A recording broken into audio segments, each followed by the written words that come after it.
The first step to successfully start selling on Amazon is to validate if your product idea has potential.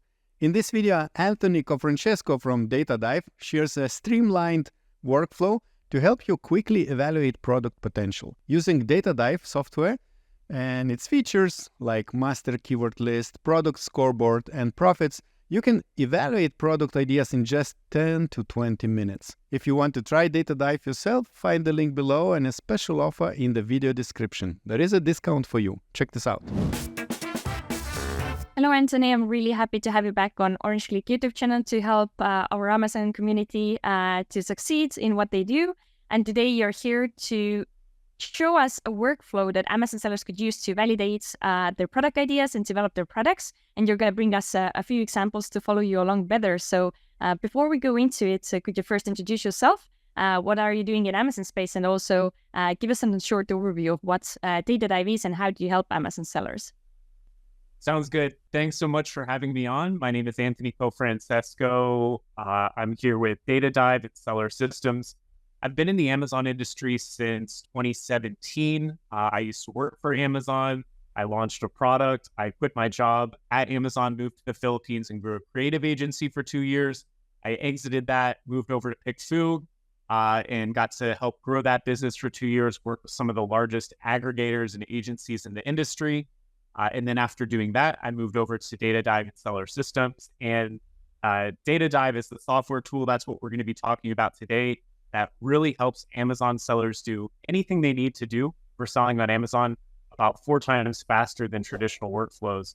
So we're going to be covering some parts of that tool today. We also have a coaching course called Seller Systems, which is one of the most comprehensive courses about how to sell on Amazon FBA.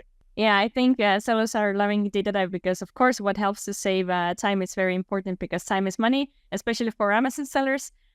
So to show us the workflow today, I think you prepared some slides for us to go over first, and then we're going to actually see how to do a few of those important things in that workflow by using DataDive. So let's go ahead and let's get started. Sounds good. So what I'm going to be covering today is product validation. So if you're looking at launching products, before spending all of your time and money to go and launch those products, it's probably a good idea to make sure they fit your criteria. I'm going to go through some of those criteria today.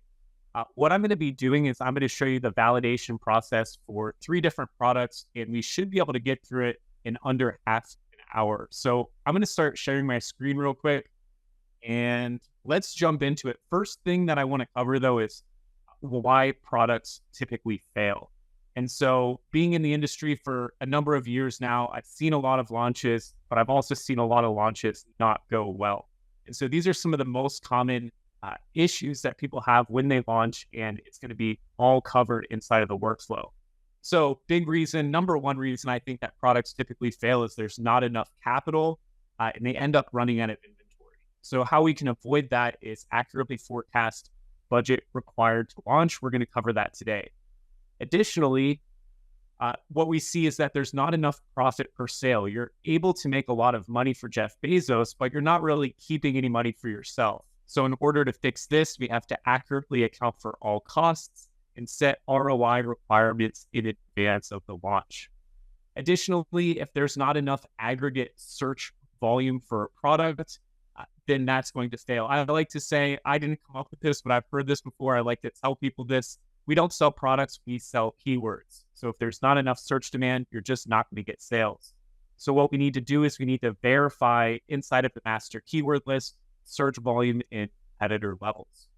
On top of that, another big reasons that products fail is there might be a lot of search volume, but it might only be for one keyword route. So if there's not enough keywords or route diversification, meaning a lot of different ways that people are searching for the product, you're going to be competing all for one keyword against all the other sellers that are selling. So we can fix that by verifying the MKL search volume and competition similar to the previous step.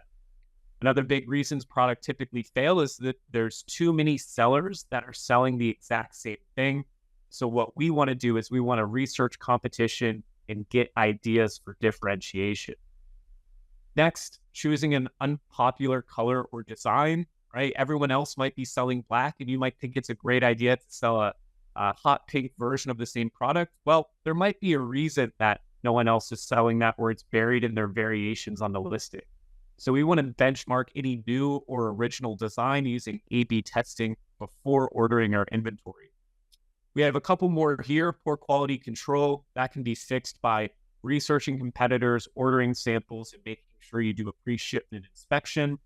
And then I think this is the last one here, IP infringements, right? Taking someone else's intellectual property is a guaranteed way to get your listing removed.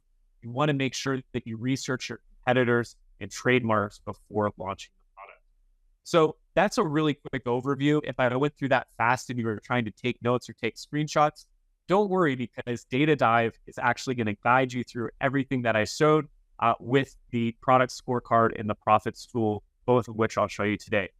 So in the next few minutes, what we're going to do is we're going to I've already picked 3 products. We're going to validate all 3 of those products, and we'll do it in under half an hour. So these are 3 random products that I picked. They're not my products. Just grabbed some ASINs from Amazon, and the niches we're going to be validating. So imagine that you're thinking, hey, this might be a good idea. Let me see if I can validate this. And so we've got a cat tower, we've got kids binoculars, and we've got a mini trampoline. Those are the 3 products we're going to be validating. And I'm going to be going through this product validation workflow. This is the really cool part about using Data Dive, is the speed.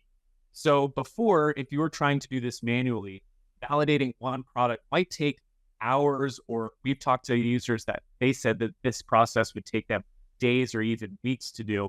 I would estimate that the first time you do this workflow, it's going to take you about 45 minutes.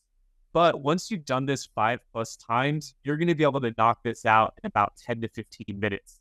And I can say that from personal experience because I go to conferences all the time. And anytime someone tells me they're launching a new product, I'm like, ooh, let me show you this validation workflow. Or if they told me they launched a product and it failed, I'm like, let me run the validation workflow and see if we could have saved you some time and money. So what we're going to do is we're going to start the dive. We're going to clean the master keyword list. Both of these 2 steps, the first 2 steps, I don't really show here. So if you're not familiar with Data Dive, I think we explained this in other videos. But basically, when we start the dive, we're going to select 15+ of the most relevant competitors, add them to our research. When we clean the master keyword list, we're going to remove any branded search terms and keywords that aren't relevant. And this is going to allow us to get into the analysis of the data. So we're going to analyze the overview tab. And then really important, we're going to fill out the product scorecard. This is a feature inside of Data Dive, which I'm going to show you. It's a list of questions that you answer, and it gets you a risk score for the product. We're going to fill out the profits tool. And based on these 2 data points, the score from the product scorecard and the budget required to launch from profits, we're going to use that as an indication of whether or not a product passes validation. If a product does pass validation, then we're going to move on to run the AI product brief and then launch the product. So to speed things up, I've already completed most of the workflow. I've started the dive, I've cleaned the master keyword list, and I've actually already filled out the product scorecard, profits, and I've run the AI product brief. So let's get into the analysis here. Product 1 was the cat tower. And so I'm going to go over to another tab in just a minute and show you what the results from the scorecard look like and what the results from profits look like. But just for some comparison, when we completed the validation process for this cat tree, it got a score of a -300. The budget required to launch was 746,000 USD. And my notes were that this is a very high volume product, a lot of very similar designs, and it is extremely competitive. Already a lot of very strong sellers. Now, if you're looking at this slide and you're thinking, well, what does this mean, Anthony? This doesn't make any sense to me. Well, I already have this pulled up, and let's jump into the analysis. So I'm here inside of Data Dive, and first thing I'm going to do is I'm going to pull up my product scorecard, and then after that, we're going to move into the profits tool. So the product scorecard, if you haven't used it before, is a list of questions. And every question that you answer is either going to give you a positive score or it's going to give you a negative score. The higher a score is positive, it means that that is a lower risk area. And a larger a score is negative, it means that it's higher risk. So you can see here, we've got 4 sections. We've got traffic distribution, profitability, potential, and competitiveness. Now, I'm not going to spend time answering each of these questions. If you want more information about this, we have videos that explain how to fill out each of these. But you can see that for this product, we're getting an idea of some of those things I talked about when products typically fail. So one of the big things we saw was not enough search demand or not enough search diversification for this product. So we can see here that there's a lot of different ways that people are searching for the product. We've got 7 or more different ways. So that's giving us a positive score.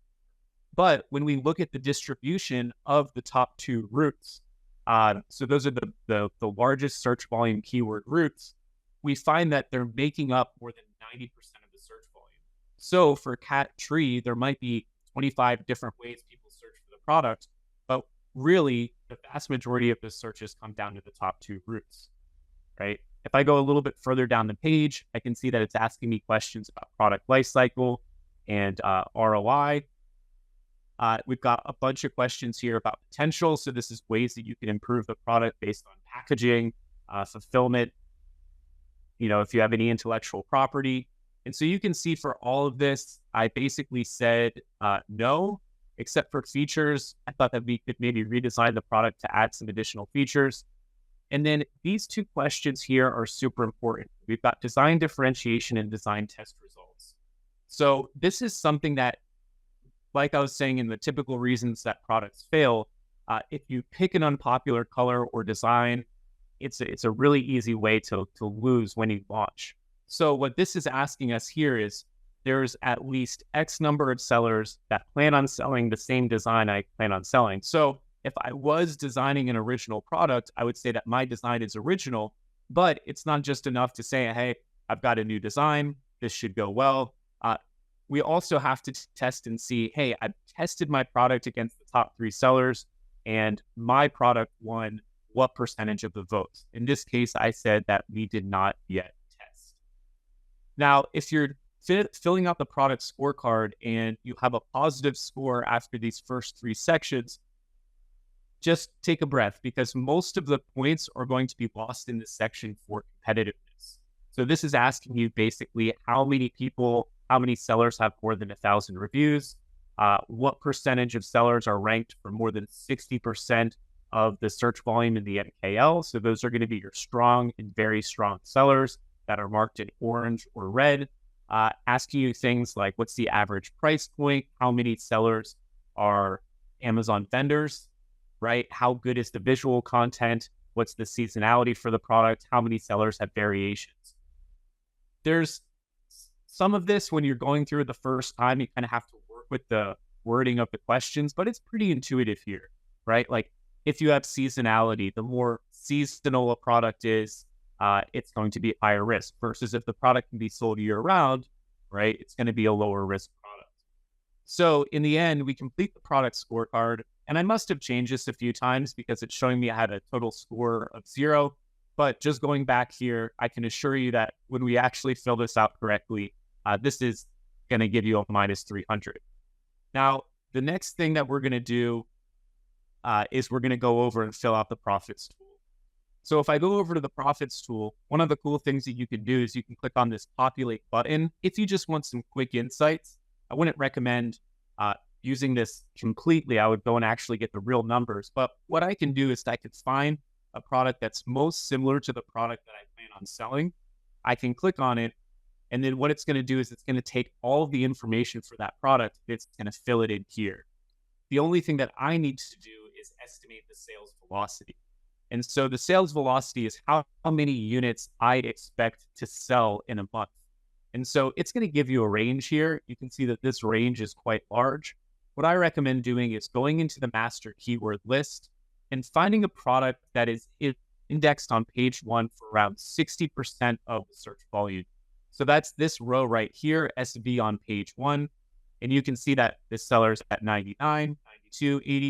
If I scroll way down to the right, I should be able to find something that's in like the 60, 65% range. And then I'm going to use this number as some estimation for the units I plan to sell in a month. And the justification for that is if you follow our launch SOPs, you should be able to get indexed for about 60% of the search volume within 4 weeks of launching the product. And so for this product specifically, if you're at the upper end of this range, it's going to make the calculations for budget required to launch very, very high.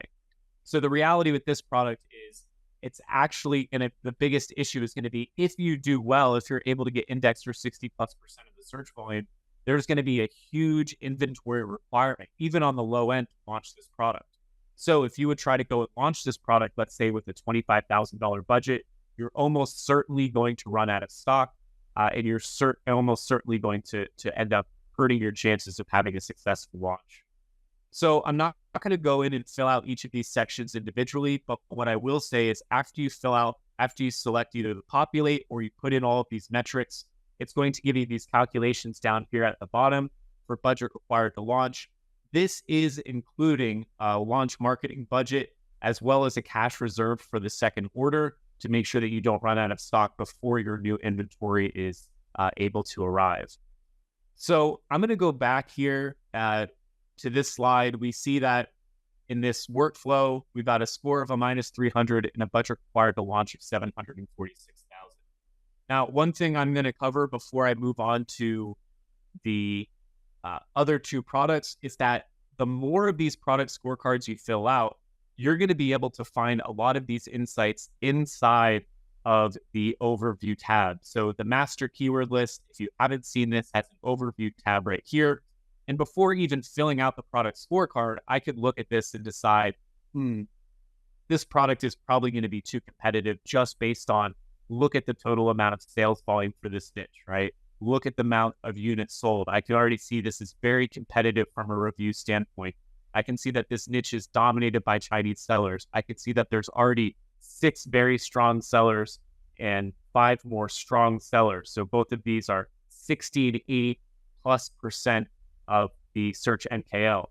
I can see that almost all of the search volume for this niche is dominated by either cat tree or cat tower, right? That's the distribution of searches. So the more and more of these that you do, the better you're going to get on deciding, do I even need to spend the time to fill out the scorecard, or is this going to be way out of my reach? So we just finished that first section. Let's move on now to the kids' binoculars. So just like before, before moving on to the product scorecard, I could look here to the overview tab and already get an idea for what this niche looks like. So sales volume is extremely high for this product. We're looking at a lot of units sold. We have the distribution of search volume, again, is really consolidated across these top 2 keywords, is most of it. But it's a lot less competitive from the standpoint of the niche. There's a lot fewer very strong sellers. But let's move over here into the product scorecard, and we can walk through some of the answers as well as the profits tab. So you can see here, we get a much lower score. This is a score of a -650. And where we're losing a lot of points is down here in the section for competitiveness. So we already have more than 7 sellers with more than 1,000 reviews. We've got a lot of very strong sellers, very strong and strong sellers. These are people ranked for more than 60+% of the search volume. And then as well, we have a lot of sellers that already have 4 or more variations. So we can't be the first company to say, hey, kids binoculars, we can do 25 different colors and that's going to help us do well. That's already been done. So if we move on to the profits tool, we can see some more of this data. The budget required to launch this product, again, pretty high at 143,000.